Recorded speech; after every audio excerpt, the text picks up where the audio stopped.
Pessoal, então agora a gente vai fazer o gabarito da lista 9 de física, tá? Da quarentena do segundo ano. Então, o exercício número 1, ele fala o seguinte: um recipiente com capacidade de 100 litros contém um gás a temperatura de 27 graus Celsius. Este recipiente é aquecido até uma temperatura de 87 graus Celsius, mantendo-se a pressão constante. Então, isobárica, mesma temperatura. O volume ocupado pelo gás a 87 graus Celsius será D, quer saber o valor do volume, né? Então, a gente tem aqui a fórmula, né? Vou anotar aqui, que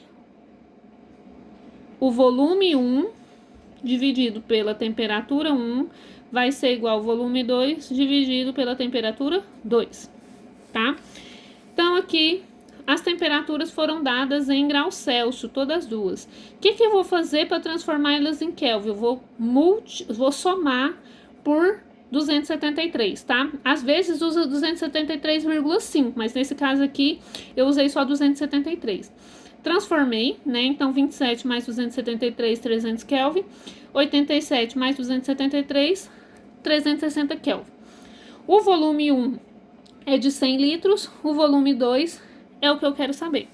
Então, coloquei a fórmula aqui, substituí os valores, tá? O que a gente vai fazer? A gente vai multiplicar cruzado nesse caso.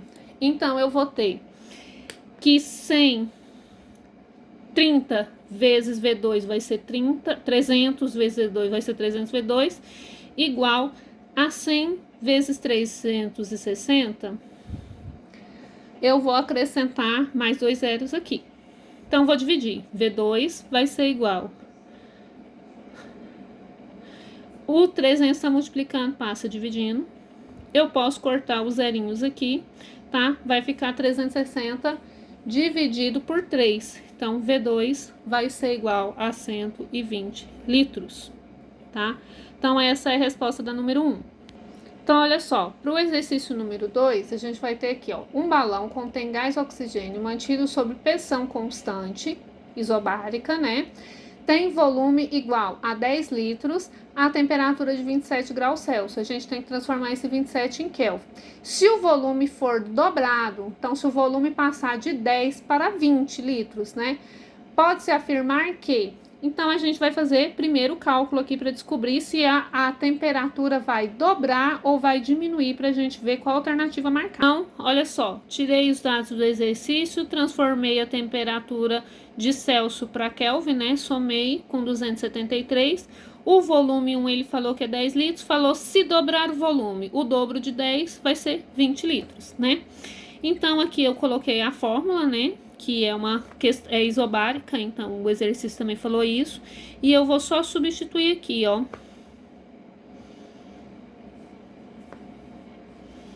Nesse caso, eu tenho o volume, tá? Diferente da questão anterior. E eu não tenho a temperatura. O que eu faço? Multiplico cruzado da mesma forma, tá? Então, aqui eu vou multiplicar.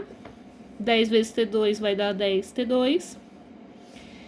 300 vezes 20, 3 vezes 2, 6. E eu vou acrescentar os zeros aqui.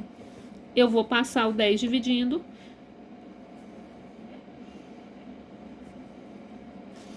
Aqui eu vou cortar os zeros e vou ter que T2 vai ser igual a 600 Kelvin, tá?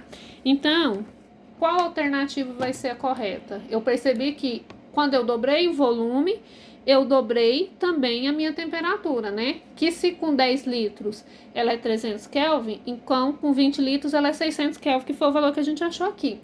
Então, letra A temperatura em graus Celsius dobra? Letra B, a temperatura em Kelvin dobra?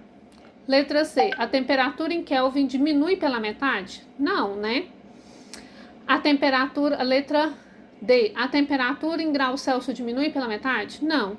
Letra E, a temperatura em graus Celsius aumenta de 273. Então, a alternativa correta vai ser a B, porque a gente calcula em Kelvin. A gente percebeu que a temperatura em Kelvin dobrou. Vamos lá, então, para a leitura do exercício 3. Certa massa gasosa ocupa um volume de 800 ml a 23 graus Celsius. Numa dada pressão, qual a temperatura na qual a mesma massa gasosa, então tem a mesma massa, né? Na mesma pressão, ocupa o volume de 1,6 litros. Primeira coisa, eu tenho que transformar esse ml em litros e essa temperatura em Kelvin, tá? Então, olha só, tirei os dados do exercício. Volume 1 é 800 ml, eu vou dividir por 1000 para transformar em litro, dá 0,8 litro. Volume 2, ele já me falou que vai ser 1,6 litros. O volume 3, a temperatura 1 vai ser menos 23 graus Celsius, tá? A gente tem que fazer jogo de sinal. Isso aqui vai dar 250 Kelvin, tá? Mais com menos, a gente subtrai e conserva o sinal do módulo maior, por isso que ele fica positivo. E a temperatura 2 é o que eu vou calcular agora, tá? Então, a gente vai usar essa fórmula aqui. V1 dividido por T1 é igual a V2 dividido por T2. Então, aqui eu vou substituir, né? E multipliquei cruzado. 0,8 vezes T2, 0,8 T2, 250 vezes 1,6, 400. Então, eu tenho que T2, eu vou passar o 0,8, que está multiplicando, ele passa dividindo. Então, T2 vai ser igual a 500 Kelvin, tá? Então, a resposta é essa aí, 500 Kelvin.